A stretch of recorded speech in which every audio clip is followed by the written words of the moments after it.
आज लोक दुःखी आहेत, माहिती आहे?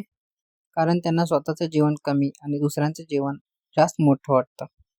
कंपॅरिझन, जेलसी, मत्सर हाच मनाचा सर्वात मोठा रोग आहे.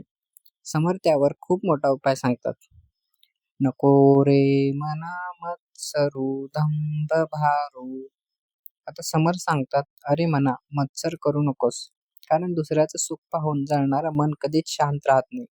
आज सोशल मीडियामुळे दुसऱ्याचं सक्सेस, पैसा, लाईफस्टाईल हे पाहून मन सतत अस्वस्थ राहतं आणि मग माणूस स्वतःचं सुख विसरतो.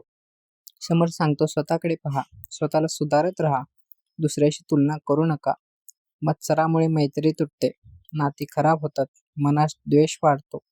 पण जो स्वतःवर लक्ष देतो तोच खऱ्या अर्थाने पुढे जातो.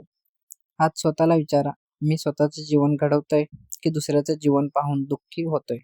समर्थ सांगतात, मत्सर सोडा, मन शांत ठेवा आणि स्वतःची वाट चालत राहा.